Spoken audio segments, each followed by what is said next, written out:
500 years ago, he washed ashore the sole survivor of a shipwreck.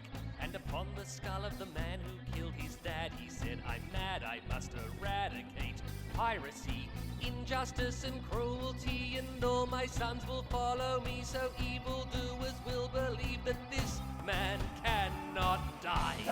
G'day, this is Expand the Phantom podcast. Our website is chroniclechamber.com, and you can subscribe to our podcast via YouTube or through your favourite podcast apps. Do not forget to give us a rating on your podcast app and tell a mate about us. This is episode 255, where we go over what happened at Supanova Sydney 2023. How are we all going? Okay, so it's just myself today. Obviously, I was the only one of us that went.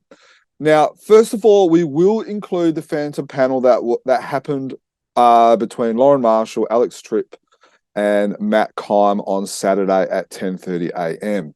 Now, I did miss the first 3 to 5 minutes, but the good stuff was recorded. Now, I also did get in trouble for recording this. So there is a small chance Supanova may try and get this taken down.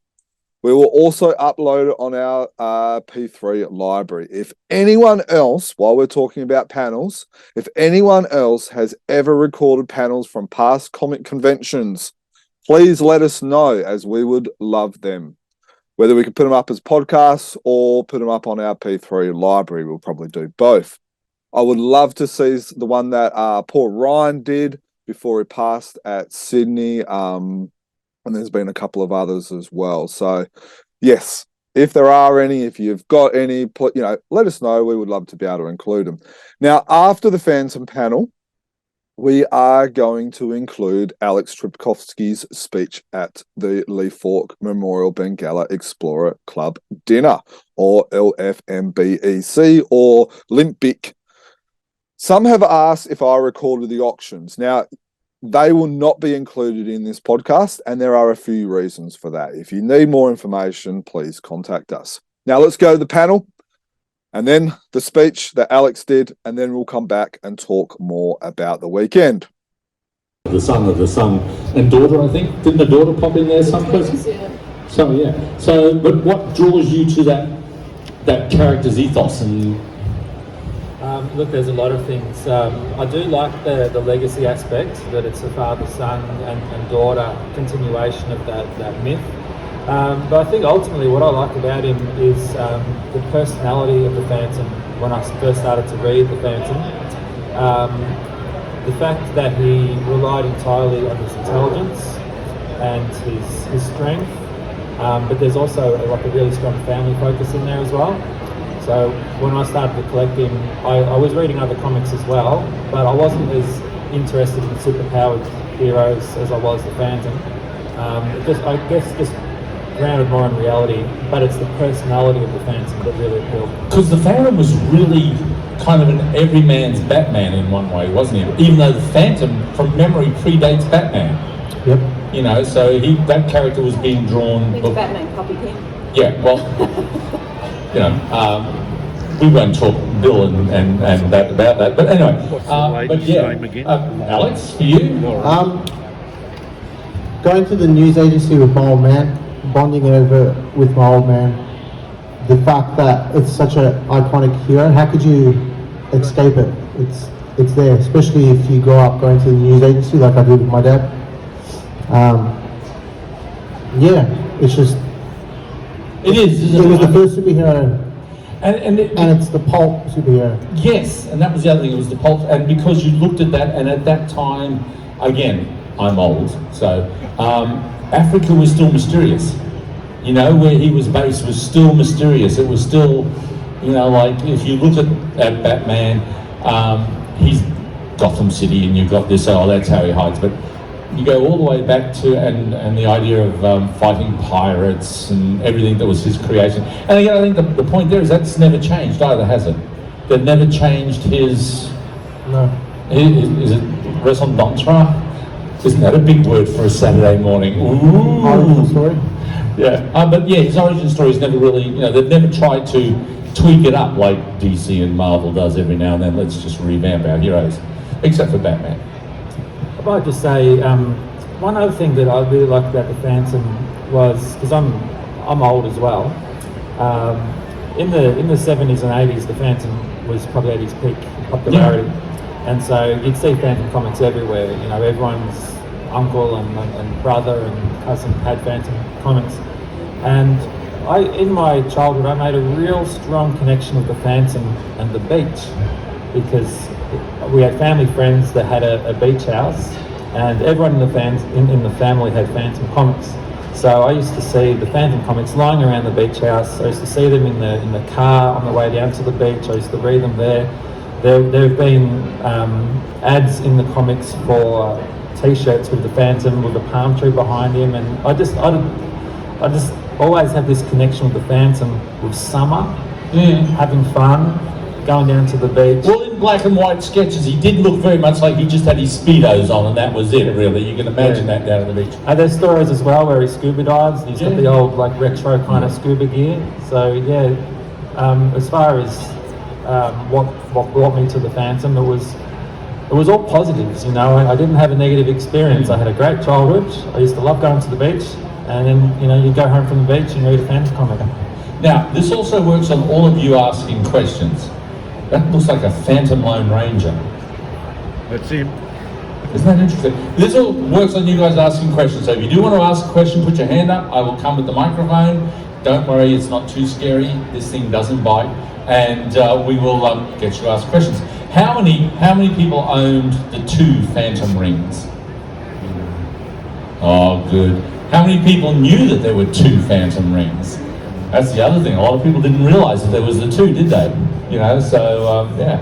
And all I could think of was, like, I think as a child I had them, and I used to punch oranges to see if I could get them marked, you know, to come up. It's like, oh, how hard do you have to hit this to get somebody to bruise like that? Now, has anybody got a question? Because it's going to get boring if it's just me prattling on up here. So yeah, here we got a question. Hello, what's your name? Terry.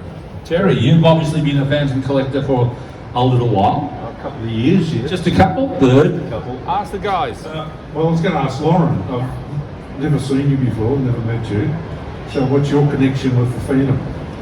Recently jumped on board with the franchise, which I'm very grateful for, but my connection goes back to when I was quite young. My uncle was absolutely obsessed with it, had a big statue head, and he always wore like Hawaiian shirts with the Phantom all over it, and I just sort of connected that with family.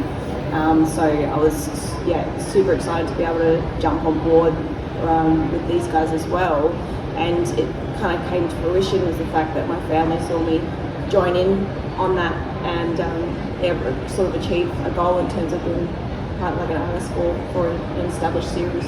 Now, also not being sexist, but you're one of the very few, if not one of the only women to ever draw a Phantom. Is that correct?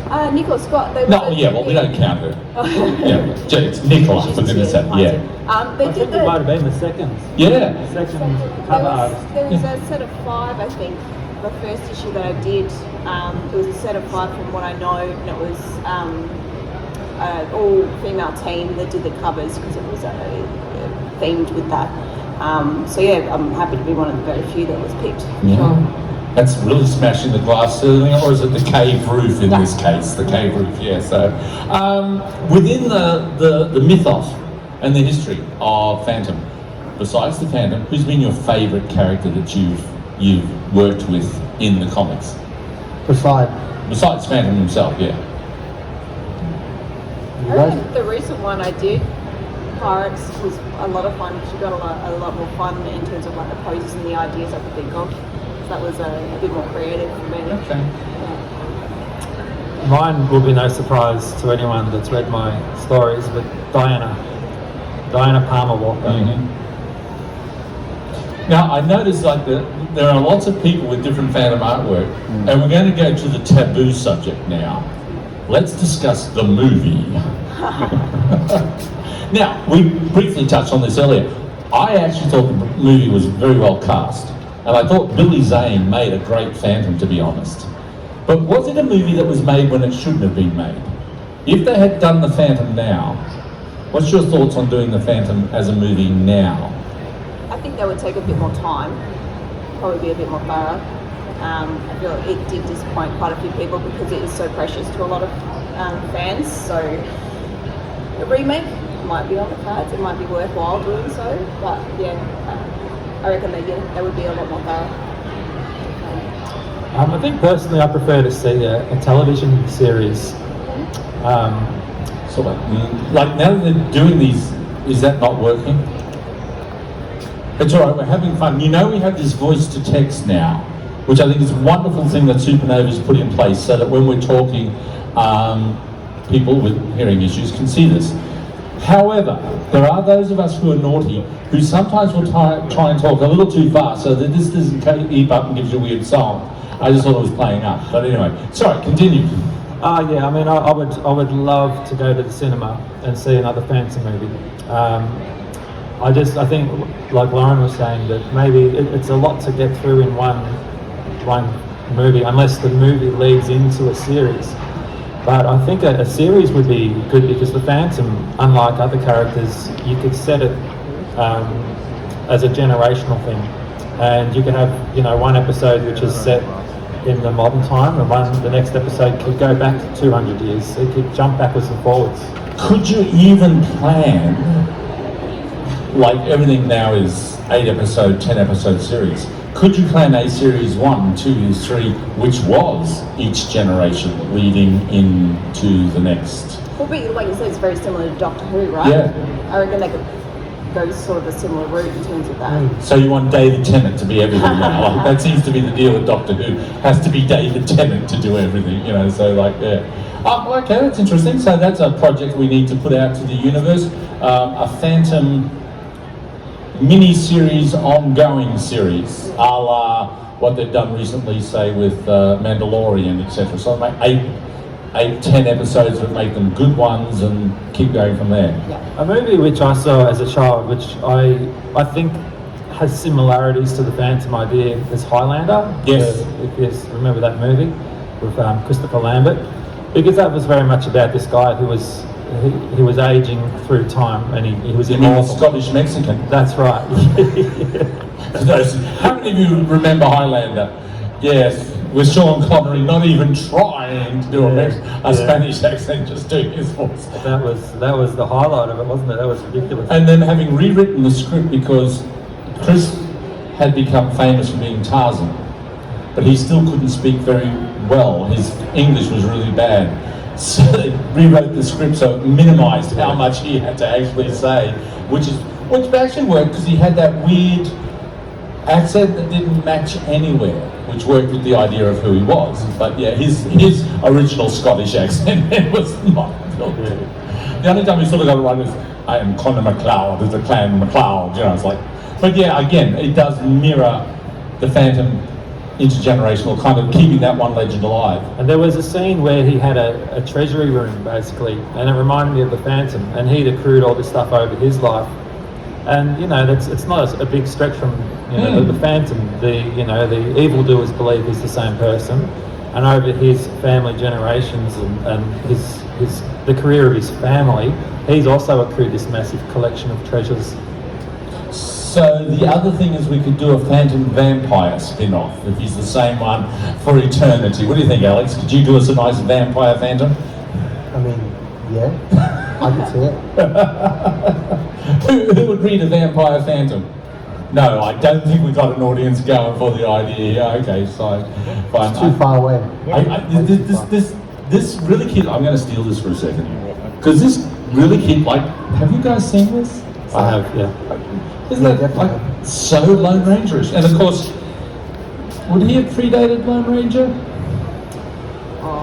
I don't know about Lone Ranger. I know Zorro and some of the pulp characters were before. I suppose I expect Zorro was probably before him. Yeah, that's the problem with not a problem, but this legacy character that is Phantom is lost so far in time now, isn't he? It's like it's not like you can point to saying that's easily point to saying that's what it is. I mean, you guys who are Phantom tragics would know probably when the first issue of the Phantom was even drawn and came out. Anybody know? Yeah, I told you. Hello, when? February 17th, 1936. 1936. Well, there you go.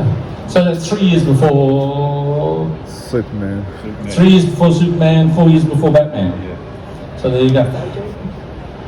No, Zorro was before that, because they had the silent Zorro films in the late 20s.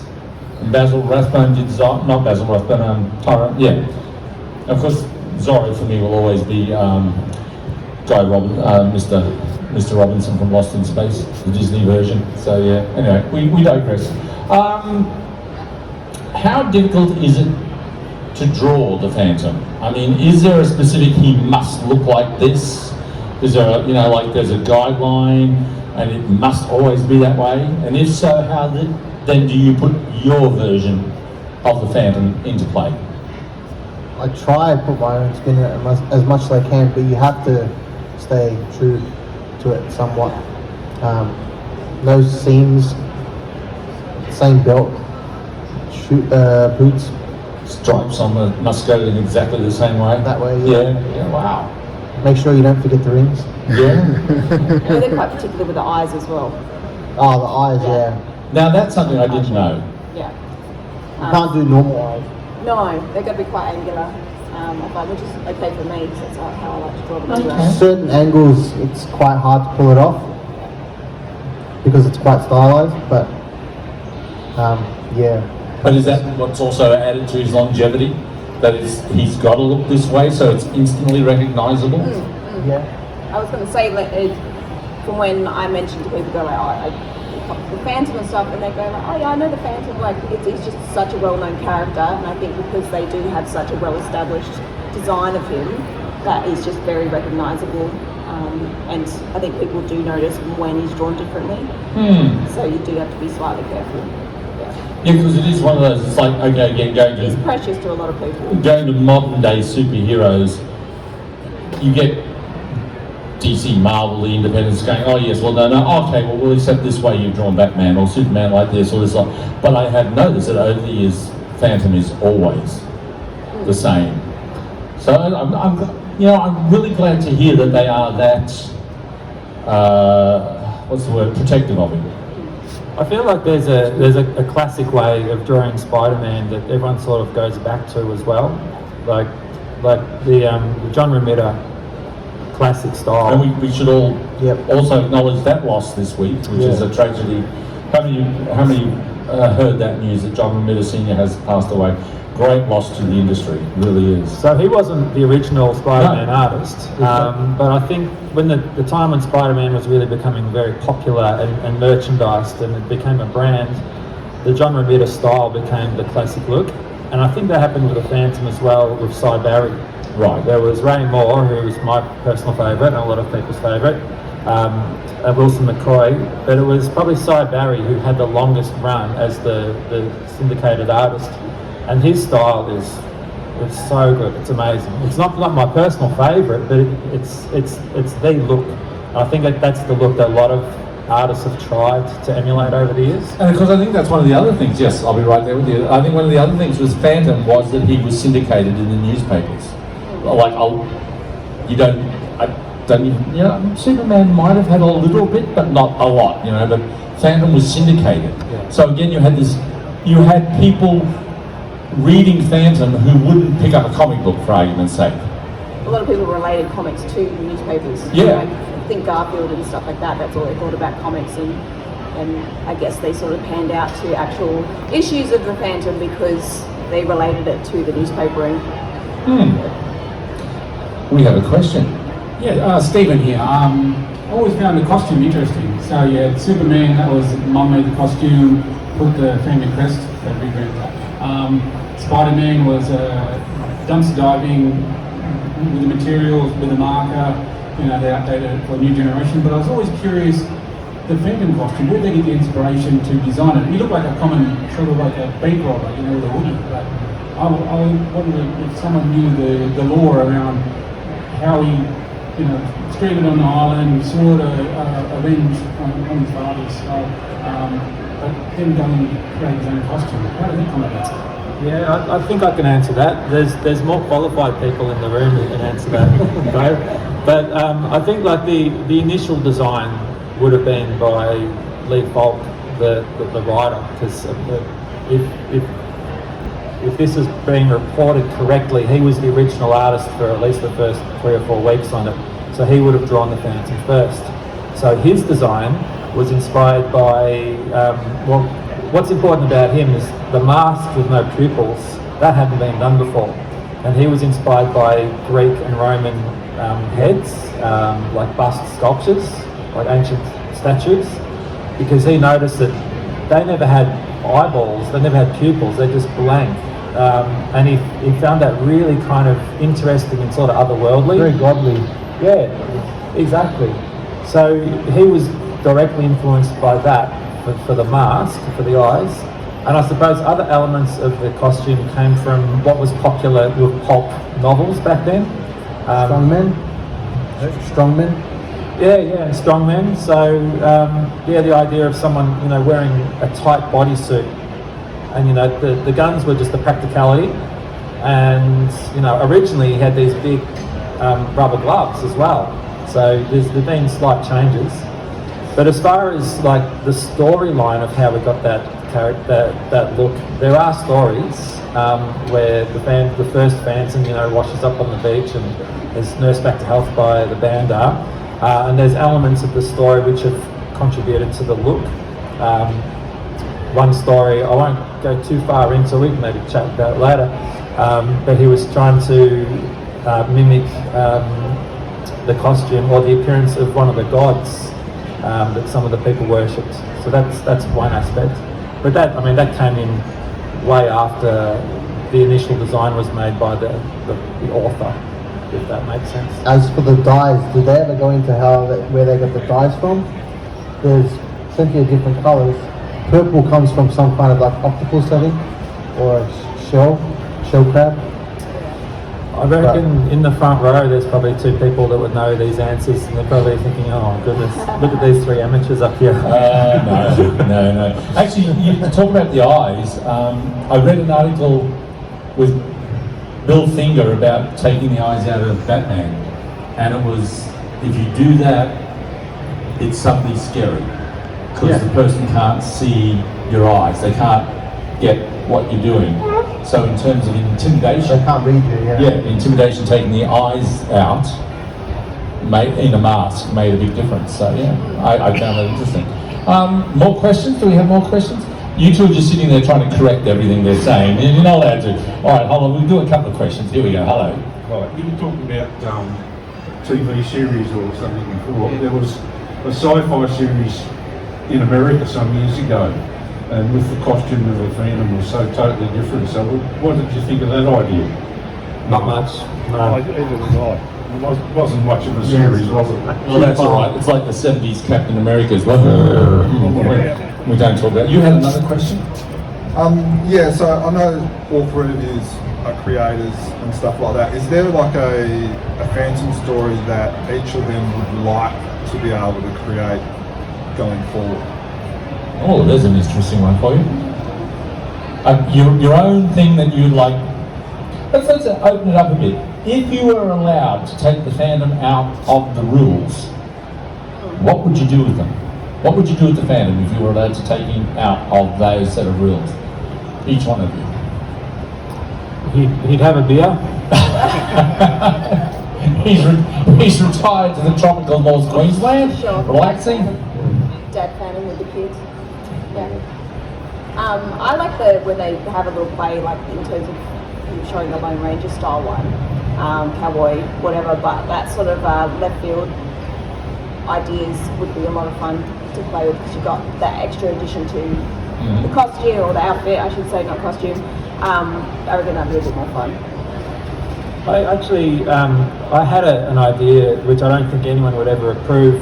I don't know if you're familiar with the Archie horror comics. Yes, well, the Chilling Adventures of Sabrina is the horror version of that. Yes, and then there's the Archie horror ones and things. Yeah. So there's Vampironica and things like that. And they're really well done, well written. They're not cheesy, campy things. They're actual horror stories. And I had thought about like a one-off Phantom story where he actually was 400 years old, and he actually was the man who cannot die and the ghost who walks. And what would that do to you? If you couldn't die, would he become a monster? He wouldn't have the same personality, and it wouldn't be the Phantom we know. It would be a proper horror story. But I just think it's a bit like it would never get approved in the first place. But they're going to be pretty sick. No, you just move around and start dating a slave. After 400 years, it's Angel and Buffy story. No, just kidding. So, Alex, what would you do if you could take him out of the scenario? I don't know. I'm caught up with writing my own story at the moment. Oh, okay. So we can't talk about it. Yeah. There was actually also the animated series that featured the Phantom, which was Defenders of the Earth. Do you remember that? 2040. No, it was just Defenders. Then there was the 2040 one later, but it had Flash Gordon, Phantom, Ming turned up as a villain, Mandrake the Magician, and Lothar. And Jeddah, that's it, yeah. I think, was Jeddah in the cartoon or just in the comic? Both. Sorry? It might have just been in the comic, I don't know, but yeah. But I remember that one, and I remember vividly thinking when I did see that, because Flash's outfit was different, and but Phantom's, again, was the same, exactly the same outfit, Without the stripes. Yes, yeah. So, all right, we can keep going with questions. Anybody else have questions? No? Yes, good. You can ask as many as you want, it's all good. Phantom have any crossover with any other characters within the universe? Like, we've got the cartoon version of Defenders, but where was that similar to Phantoms? Did they ever try? I don't know if we're allowed to do that anymore, are we? In the newspaper strip, there were a couple of very, very minor cameos, like Mandrake went to the wedding, Diana and the Phantom's wedding, and there were a couple of stories where they met up, but there wasn't like your classic Marvel team up where they went and solved the crime. It was just more they'd sort of bump into each other and say hello, and were sort of established that they knew each other even though there was no adventure. What Alex is referring to is there were quite a few crossover comics recently put out by Frew, where the Phantom would team up with some of their other Frew-owned characters, but I don't think that's going to continue anymore. And now we'll put the ad in. Frew is actually over there. You can go and catch up with it. I'll just terrorise the camera here. There you go. Okay, Frew is just over there, and of course the guys are all in Articelli, so you can continue all these discussions over there and pick up their wonderful work that they've got. You've all got copies of your own stuff here to sell this weekend. See that? Good. All right. Because even though that's happened, and I remember that it was always kind of established that the Phantom was in his own kind of universe, wasn't he? It was like, that was it. And I don't want to say he was the first superhero, because he really wasn't. He was a masked kind of adventurer more than anything, and he was there for a reason.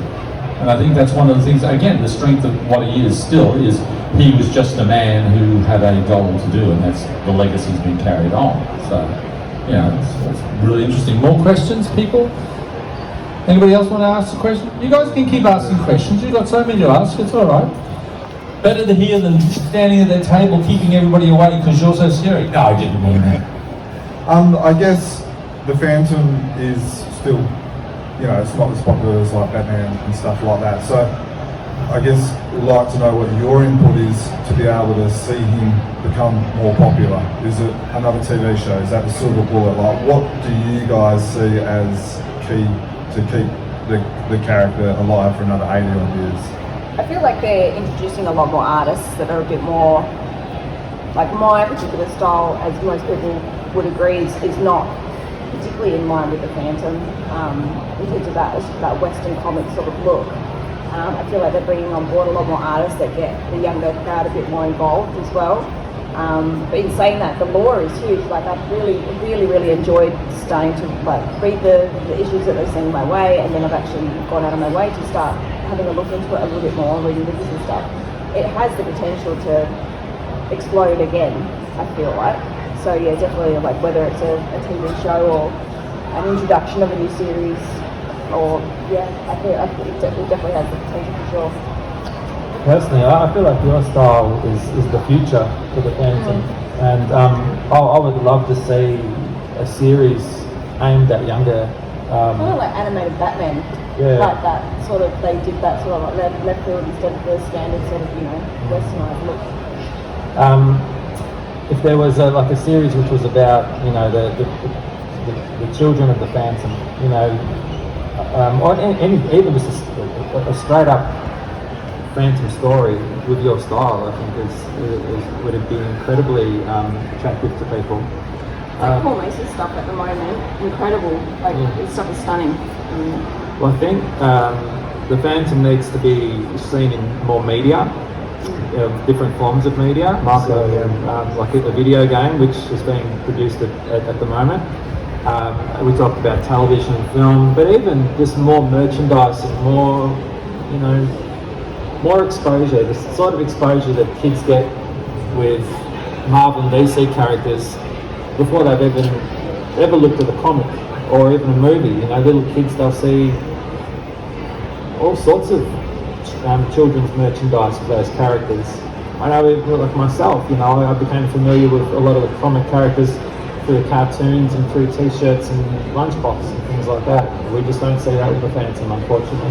I feel like there's this wave of nostalgia that's been coming through recently with a lot of different brands and characters, because we've obviously had a hard few years. A lot of people go back, they want to have that closeness and relate to the character and feel comfortable with it because they've grown up with it. And I feel like the Phantom might be part of that.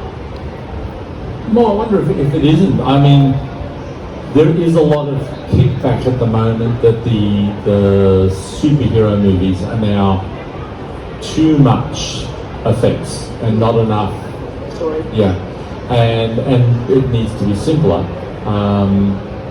Maybe that's why the Phantom might be perfect. That's what I'm saying. Yeah. So what we need is Chris Nolan and Christian Bale to take on the Phantom now, since those two got the Dark Knight correct. So maybe they can get the Phantom right. It's like I don't know, but it's interesting. I like the idea of doing the Batman animated series, which was good. And again, interesting in as much as whether or not they would allow how the character could be drawn. Because one of the things with the Batman animated series is it was slightly abstract, which is what drew people in. And it's simplified but not. That's also the issue as well. The other interesting thing with that is, because the Breakout character, Harley Quinn, was actually created for the animated series, not the, never in a comic. The Phantom 2040 had a very stylistic look. It was just a putrid one. Yeah, it was. I remember that one, yeah. So, more questions? We got more? Yes, look. I'll get back to you. That's all right. We got a first time. I've got to let other people believe they're involved. It's like it's part of the deal. Hello. What's your name? My name, Silas. Silas. What's your ask? Is there a particular era of the Phantom, of the mini Phantoms, that you want to write or draw for? There you go, guys. Is there a particular, over the vast history of the Phantom, is there a particular era in there that you gravitate towards and you'd like to recreate? I'm just glad to be part of the fandom, to be honest. I'm learning as I go. I haven't particularly been a Phantom fan from the beginning, so it's actually, I'm learning and seeing all the different stories and versions, so I'll get there. You've become the go-to pirate Phantom artist. Yeah, I'm really enjoying them, Your first cover was on one of my comics. Yeah. Personally, I love the 1930s, so that to me is my absolute favourite period of the Phantom stories. But as far as eras in time, I'm still going to stick with the 1930s. There's just something about that time. I like the Phantom Cowboy, and I like the Knight Phantom, like the Battle of Malta. Someone's shaking their head. I love the 17th Phantom. There's a few Phantoms who stand out to me. but I just can't go past the 1930s for some reason. Okay, Alex? Yeah, I like to challenge myself because drawing different eras is, you know, like a puzzle. You got to figure out certain things. The pirate stuff's fun. 1930s, 40s, 50s stuff's good. If I had to draw something, I'd probably draw the modern stuff right now.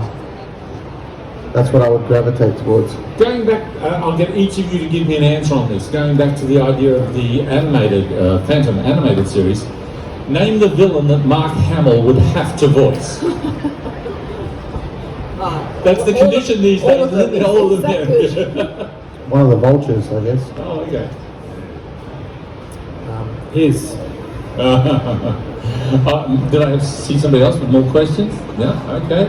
Yep, you did have another question, that's all right. I'm coming back over here. I'm just wondering about, you were saying that there'd Phantom movie before, if there's time for another one, and then you were talking about a TV series of Phantom. Would an animated series of the Phantom be first?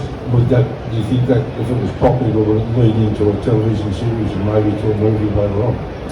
I think the way I would do it, not that I'm anyone, I'd have a TV series for kids, but one that adults could enjoy as well, very much like the Batman animated, because that ticked a lot of boxes for everybody.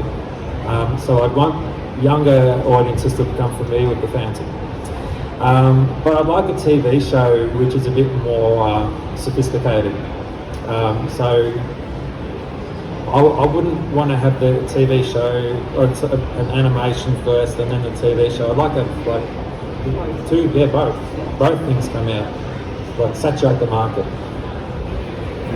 When you say more sophisticated, I guess possibly the best example of that at the moment would be, because we do have them here, but Superman and Lois, which is a great telling of Superman, but it doesn't go heavily on Superman's heroics. It goes on him as the human Clark and the family and all that, which would be a great way. I think the Phantom lends themselves to that, you know, because it's only this much of the Phantom is about going out and beating everybody up.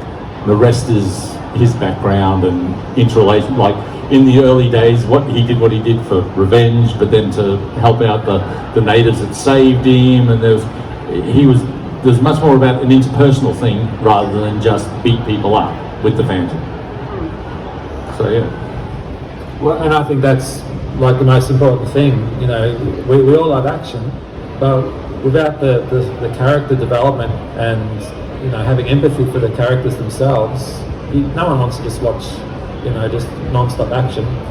So if there was a TV series which had different times in it, you know, and everything was period perfect, you know, like an episode or two which is in the West, and episode or two which is in Europe in the 17th century.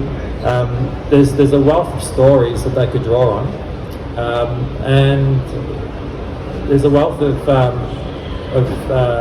films as well. Like, you know, there could be a Pirates of the Caribbean sort of look to one episode. There could be I don't know TV well off my head. I know what you're saying. I've just got this image, like, oh my god, I'm just like, okay, so the series starts, a couple of kind of archaeologists or something, they stumble into a cave and they find the Chronicles, and they start reading. So each week is an adventure from the Phantom's Chronicles. And at the end of the series, where they're going, oh my god, people thought this was, yeah, and at the end of the series, this voice from behind goes, why are you in my home? And in walks the Phantom. Oh, I love that. Sorry, that's just my producer's brain going, you know, anyway. Yeah, more questions? Who else wants to talk? Hello over there. Nice of you to join us. It's all right. Don't be shy. Yep, good question. Who is this masked lady? Sorry, I had to get a pun in some place. I don't know if a lot of people realise this, but the Phantom has a very big female fan base. And I'm just wondering what do you think is the appeal to the female fan base of the Phantom? I think because he's a decent fellow, obviously, but the fact that he's not, like, say with like Batman, Superman, stuff like that, sometimes they could be a little bit, I don't want to say sexualized, but I feel like the Phantom just goes off, like you said, his personality and his demeanour and stuff like that. So I feel like people gravitate towards that a little bit more. In particular for that, I can't pinpoint anything else really. Yeah, I'd agree. It's just the same characteristics that I discussed that appeal to me. I'm sure it's the same things. You know, it's his integrity, his intelligence, his ability to solve problems with what he has. You know, he can't just punch his way through a wall or fly off. He has to deal with things pragmatically, and you know, I think that's got mass appeal to any audience. Alex, for you? No, I agree with both these guys. I'm glad all of you didn't go to the Speedos. It's very good that you didn't go straight to the Speedos. We've got time for one last question. Who is going to be the lucky last to ask a question? No? Yes? No? Come on, you guys have got a list. I know you've got a list of questions that you want to talk about. See, I told you so. Told you. Here we go. Matt, you made mention of the Phantom video game. Could you tell us a little bit about that? Yeah, absolutely. You know that poster you were going to bring with you to this panel? The one I forgot to bring? I'm not saying nothing. No.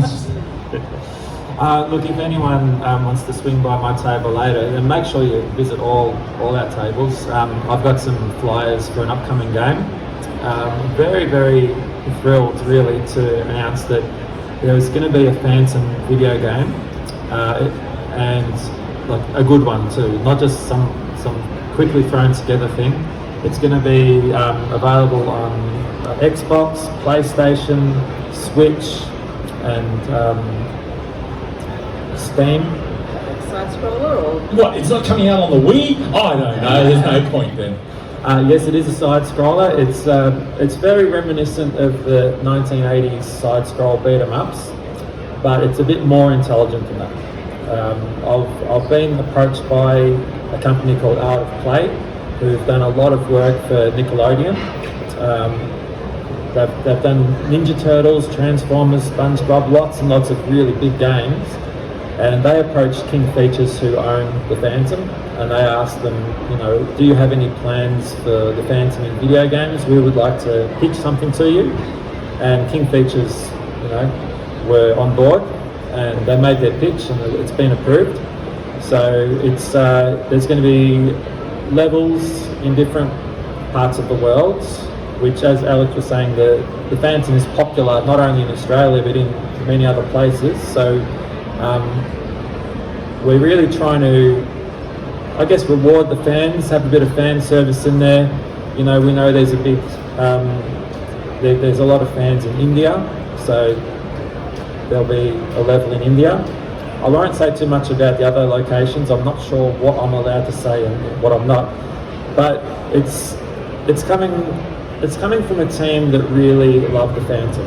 All right, the person that directs the company, he is originally from Melbourne, and he is a Phantom fan. So to him, he feels like he's worked on these, you know, great big franchises, but he's going back to what he really loves.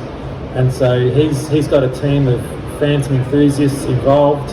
I feel really privileged because I'm part of the team, and I get to see all this work which isn't made public yet. I get to see it all. You know, I've heard the score which has been composed. I've seen animations. I've seen little cutscenes. I've been involved with the writing of it. So, you know, we talked before about the Phantom coming to new media. This is happening, and it's going to happen in a really, really exciting way, which will please Phantom fans, but also appeal to people that are not familiar with this character. Do you think that's the key? I mean, way back at the start of the Marvel Universe, Jon Favreau was approached to do a movie, and he is actually a big Iron Man fan. Then they got Robert Downey Jr., who was a big Iron Man fan. So these two people who loved that character, even though it's a B-grade character for Marvel, were invested with making sure this guy worked. Is that the key for these characters these days? Yeah, I think personally, I'd love to see the Phantom make a resurgence, but I'd be really disappointed if it was handled badly, or if it was someone that didn't understand what they were doing. You know, like the Phantom movie, if that happens, it has to be good. the Phantom TV series, if that happens, it has to be good. It has to be people who are invested in it. Yeah, care about it. Yeah. So I think with the Phantom movie in the 90s, there were some excellent things about that, you know, and a lot of Phantom fans will still love it despite it's flawless. But if they could just have done that movie without the magical elements and just change, because I mean, a lot of what they referenced was terrific, the Sky Band and, you know, all these fantastic fan favourite things. But that was coming off the back of sword and sorcery magic movies, you see, so you had to throw that, and that's the problem. No, I think we've got to go with the Archaeologists Finding the Cave weekly series of their adventures. We've got a winner there. We're going to work on this. Guys, we can give our wonderful guests a big round of applause.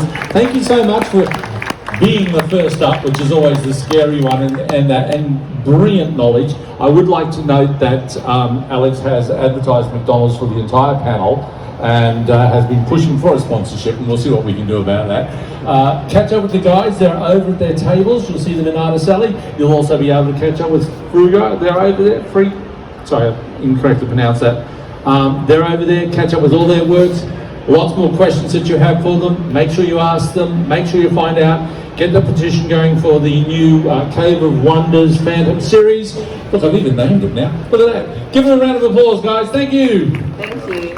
I just want to express my enormous gratitude for your kindness in coming to speak with us this evening and sharing with us your insights into basically anything you want to, but in particular, what it is that leads a person to go from being a fan to being such a capable professional.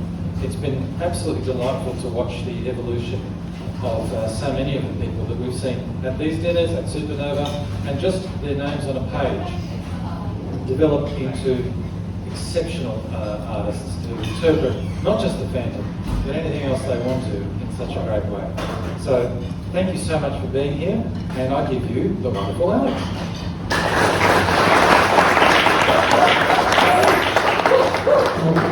Hello everybody. Okay, I'll start. Ladies and gentlemen, it is an absolute honour to stand before you tonight as the guest speaker for the Lee Folk Memorial Explorers Club dinner. Okay, I got it. Tonight, I want to share with you a personal journey, a journey of perseverance, passion, and the unyielding pursuit of one's dreams. As a child, I discovered the magic of drawing. Pencil in hand, I would spend countless hours bringing my imagination of life on paper. It was a world where superheroes soared and where vivid characters emerged from my mind's eye and where anything was possible. Art became a refuge, my sanctuary. The one true voice that allowed me to express myself freely. However, like many of us, I found myself pulled in different directions. As I grew older, family and societal pressures urged me to conform, to pursue a real job and put aside my artistic aspirations. So I reluctantly set aside my pencils and took a 12-year hiatus from my passion. But fate has a way of intervening in our lives when we least expect it. In 2015, a workplace incident left me with a severe back injury, one that had the potential to leave me paralyzed. It was during the grueling process of rehabilitation that I made a vow to myself, an unwavering promise, that I would never again allow society or anyone else to dictate what I should do with my precious time that I have left. Determined to reclaim my artistic spirit, I embarked on a journey of rediscovery. I sought guidance from fellow artists such as Daniel Picciotto, if I know him, Nicholas Scott, humbly asked their advice and expertise. Their generosity and support led me to a wealth of knowledge as I pointed me toward invaluable books and resources to study. It was during this transformative period that I began to see the medium of comics as a form of filmmaking. Inspired by this realization, I decided to invest my craft further. I mustered the courage to enroll in a film and animation course at AIE, the Academy of Interactive Entertainment, where I obtained my advanced diploma. This decision propelled me closer to my goal of becoming a professional artist, offering me the tools and skills necessary to bring my artistic vision to life. With newfound confidence and determination, I felt ready to take the next step on my artistic journey. I set my sights on the Phantom comic series. It was something me and my father bonded over as I was a young kid, drawing comics.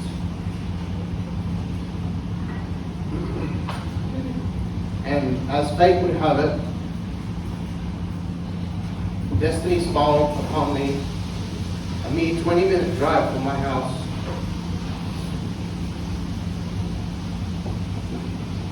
I discovered the Frew office, the very publishers behind the iconic character. Eager to showcase my talents, I crafted a character sheet and submitted it to Frew's office. Their responses were nothing short of a dream come true.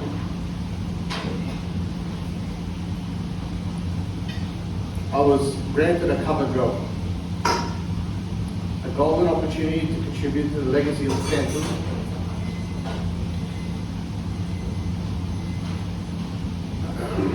A character that had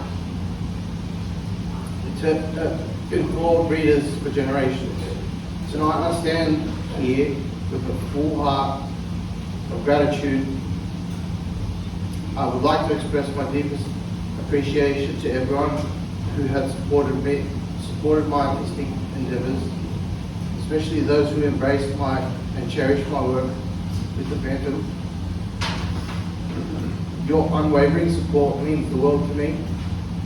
It is a testament to the power of art, of the incredible bond that can be forged between creator and audience. Finally, I'm humbled and honored to be here where I have always yearned to be. Since my days as a wide-eyed child, I find immense joy in knowing that I can bring happiness to others through my art. Just as the comics I devoured brought joy to me. In conclusion, let us remember that life is a tapestry woven by our dreams, our passions, and our resilience. May we never allow ourselves to be silenced or stifled by the expectations of others. Let us strive and seize each moment. Thank you.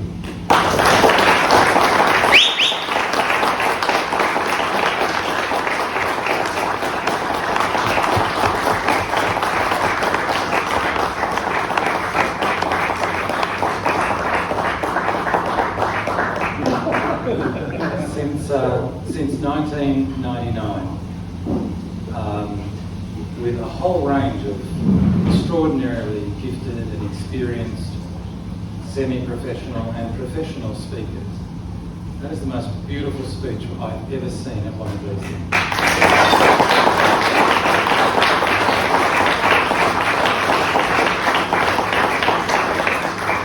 Now, let us go over Supanova. Frew had a booth, and there was over a dozen Phantom-related creators around on the weekend, which was amazing for fans. Frew was busy, and they sold a lot, but the booth felt very chaotic and busy. Stuff they had for sale was their own comics. They had their trade paperbacks, graphic novels. They had some Indian and US comics from Regal, Shatki, and also Herms. They also had the folio set, which was 13 prints. Now we will have a release. We will release a review of that in the next week or so. We're going to time it for when Frew have it on their website. So then that way, if you're umming and ahhing, the review will be fresh. Makes sense, I guess. Now, apart from the folio set, there was some new bookmarks.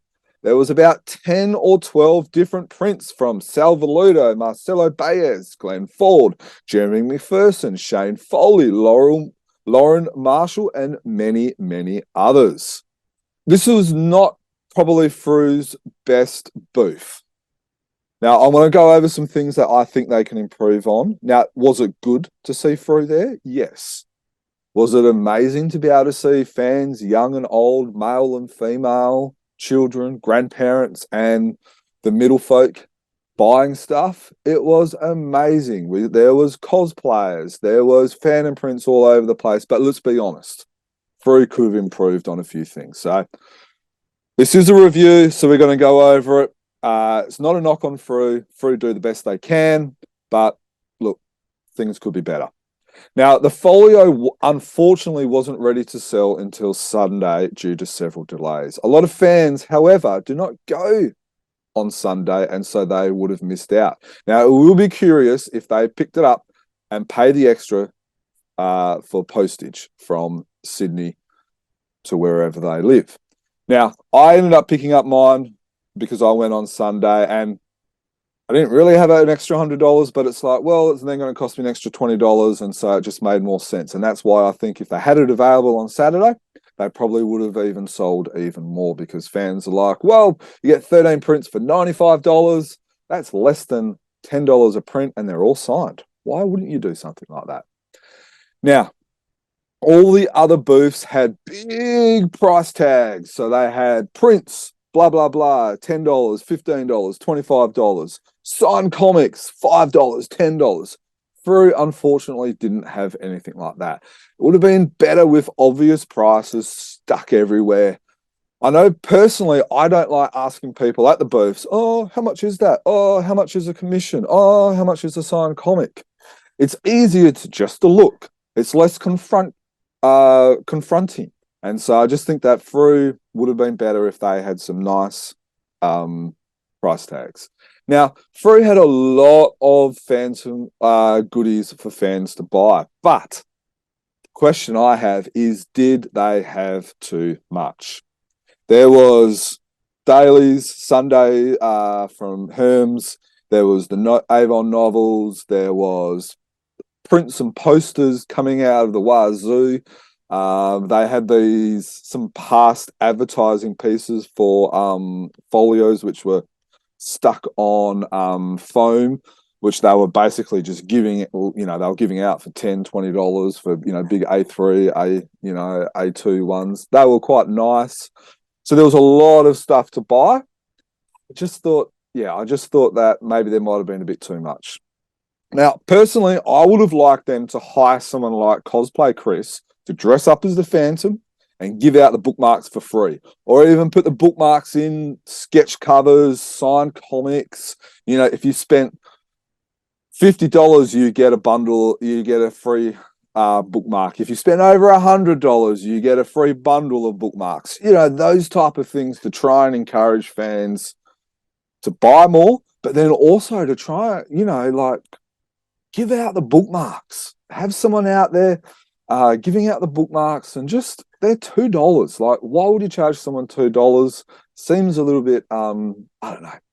Just give them out for free. Get fans, get people talking about the Phantom. Now, they had Marcelo Baez, Chewy Chan, Jeremy McPherson, Shane Foley, Glenn Ford, and Paul Mason all doing sketch covers and signings, which was amazing. It was great to talk a little bit to Chewy and Marcelo, who I haven't got much of a relationship with, and learning about, just talking to them. So that's what I enjoyed, and I'm sure there's many others that enjoyed it as well. Duncan Munro was another one who was there as well. However, it was a bit of a lucky dip on who would be there at what times. Now, I would have liked to seen a A3 with a timetable. So, 10 to 12, these two artists. 12-2, these artists. And I would have also liked to seen some of the others who have got booths, like Alex, Lauren, and Matt, Jamie Johnson. Now, if you can't get them at the booth, because let's be honest, they've got their own booth, they need to make their own stuff, you know, they make their own money. Have on there, say, you know, the artist of this, Lauren Marshall is at booth XXY, Jamie Johnson is at booth this, Matt Kyme is at booth this. You know, I would like to see Frew have a bit more of a ruthless attitude. Now, this event was very heavy on the Ninja Turtles, and then you had Miraculous, which is Ladybug and Cat Noir. What's interesting is there was actually more Phantom creators than Turtle creators. Did you know that? So why can't Frew be brutal? Let's saturate the convention. Get the Phantom on the Supanova logo. Let's get prints and bookmarks to all the creators on their booths, and let's just get the Phantom out there. You know, I love what Jamie Johnson does with he's got his cutout standees on the top of his actual booth. So it's like I was literally walking in Artist Alley and I look up and I go, there's Jamie Johnson's booth. And now it was only literally the back, but I know he's the only one that's got those. He had the Phantom, a turtle, and another character stuck up the top. He was the only one who did that out of the whole convention. So you can be lost and you go, there's Jamie Johnson's booth. I would like to see Frew do something like that. Get a big Phantom blow up thing up the top. You know, get purple balloons. You know, give all the creators a big stack of Phantom comics and say, look, here. Now, yeah, you might lose a little bit of money doing that, but it is all about getting the Phantom out there. Us fans are going to spend lots of money there. But you want these other fans, these fans that are yet to be able to buy stuff. They might be going to Jamie Johnson to buy a Ninja Turtle print. So Lauren Marshall had some Ninja Turtle prints as well. But then if she's got some of her Phantom prints, or if she's got, you know, some Phantom comics, the bookmarks and stuff like that, they're going, well, okay, I like your work with the Turtles. That Phantom print is pretty cool. I want to buy one of those as well. Now, then what you know is they've got their Turtle print up on their wall, but they've also got the Phantom print. And then they're going, you know what? I might buy one of those comics next time I go to a newsagent. That is what it's all about. So, Frew, let's be brutal and let's push this character. All right. So, as I said, there were lots and lots of Phantom creators that were there. Unfortunately, Daniel Picciotto was unable to attend Supanova, but there were many others, including Jan. Now, I'm not going to try and say his last name, but he did the Frew card 83. So if you've got your Frew Gallery Series 2, which was released by Fanfare and Frew, he was number 83 on that. Now, apart from the Phantom creators, I saw a couple of other Phantom prints by artists Kieran Jack and Paul Cameron. Now, I want to know, why isn't there more? Now, I get the feeling that there is not more because there seems to be a bit of a fear of doing unlicensed prints and getting the big scary King features jumping up all and down on them. Now, it is a shame. I would like to see Frew, and to a lesser extent King features, but probably King features, to be able to say, let's encourage these creators to do different drawings, different prints, and other knickknacks like little key rings, little bookmarks, stickers. You know, the amount of people that I saw just go from one booth to another and go, stickers, patches. You know, they get 3, they get 5 for $5, 10, you know, bookmarks and all this. Not everyone's got hundreds of dollars to spend. That type of stuff is gold dust, and all the younger fans want to buy that stuff. So King features, stop being scary, encourage these creators, encourage new up and coming creators, let them cut their teeth at doing a Phantom print, and let it be a bit of a showcase. Let it be a what do you call it? When you try and get a new job, a pitch. Let these prints and posters be a pitch to be able to draw a Frew Phantom cover. All right. Now, we fans, we caught up a lot We caught up every possible time we can, and it is indeed a great time catching up with a dozen or more fans at a time. It started off at Friday night. We had about a dozen fans where many did their trades during this period of time. Now, I am sure if anyone from law enforcement saw that many dodgy-looking men swapping plastic bags of stuff and trading it for cash, they would have been very interested. Now, Saturday lunch, we all met at the Frew booth and made our way across to a restaurant. We would have had close to 20 fans and creators join us. We even had Santa. The table next to us had some great cosplay Disney princesses. Now, maybe when Disney purchases the Phantom, they could join us next time as well. Shane Foley even left the Frew booth when he was should have possibly been there doing stuff, and he joined us as well. And it was great to spend a lot of time with Shane and the other creators. Now, the dinner. This is the first dinner after Richard Fry unfortunately passed away a few weeks ago. It is a mini miracle that the event even went ahead, and most of the credit for that goes to Brad and Joyful Peach, who have picked up the torch. Now, a special shout out to them, but also to other fans who pitched in with some help. Nick and Sean, who were very good at getting money for tickets. They probably sold the most tickets ever, and there was a bit of there was a few shakedowns from them, so they did a great job. They on their own raised over $1,000. Chris and Terry helped set up the tables. I know Peter Stephen and his wife or wife-to-be Brenda helped as well. Antonio DD helped as well, and there's a few Trevor Clark donated some stuff for every single person who attended.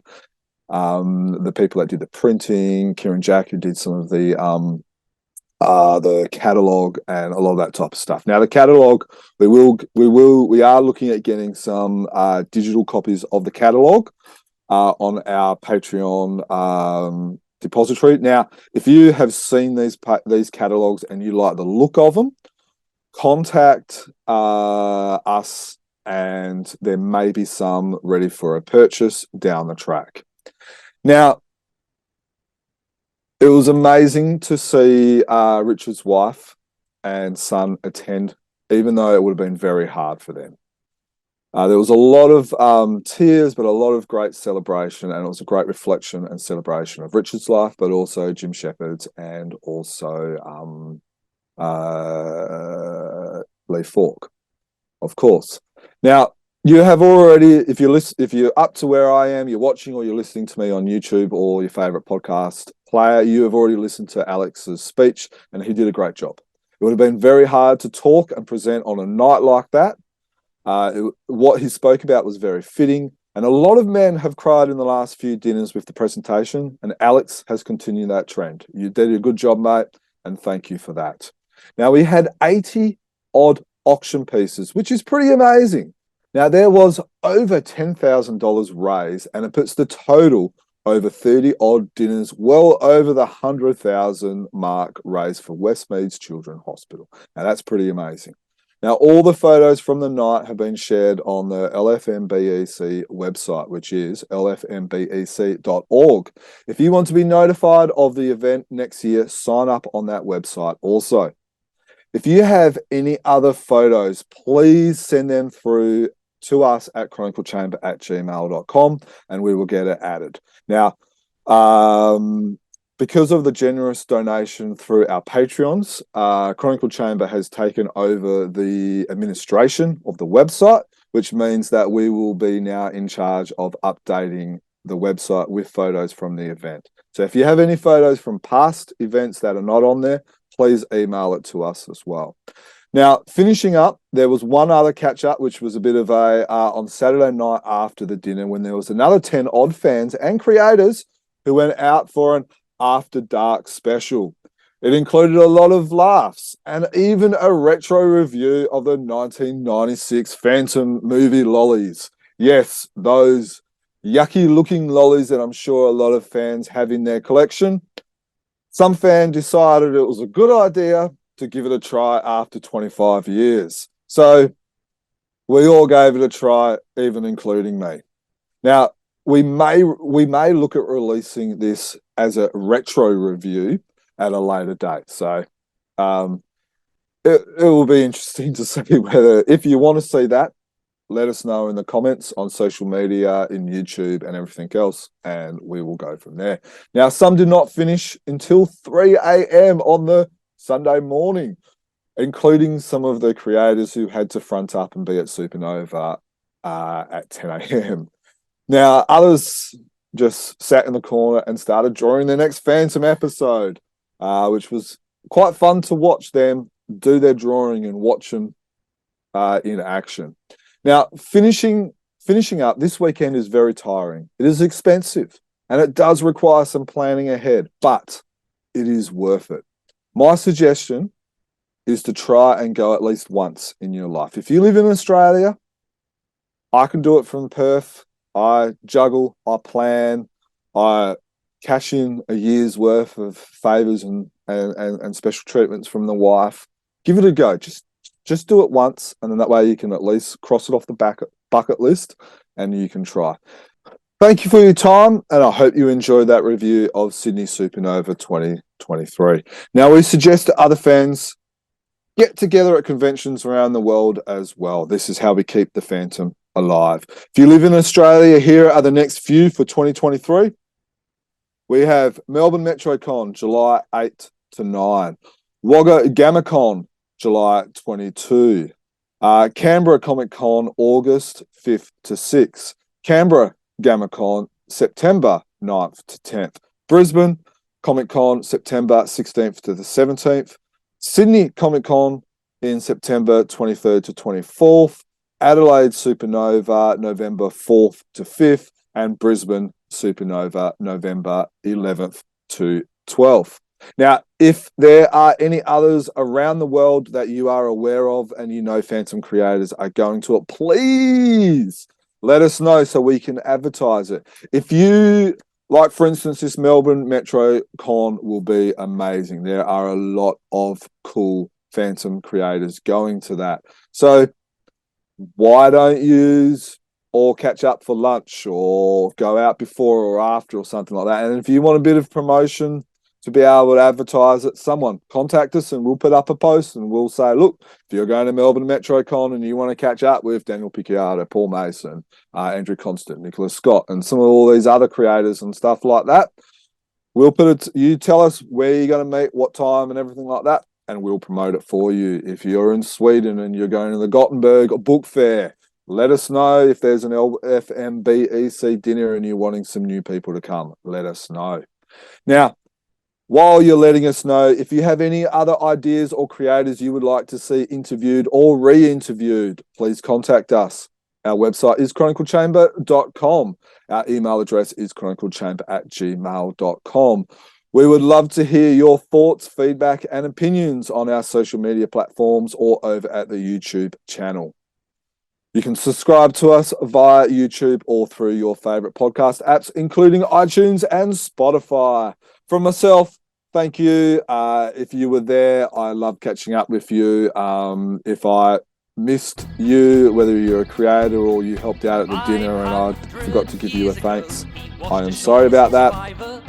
But I was one of those idiots that stayed out till 3 o'clock on Sunday morning, and I had some old guy that would keep invading my space on the plane, which meant I did not get much sleep.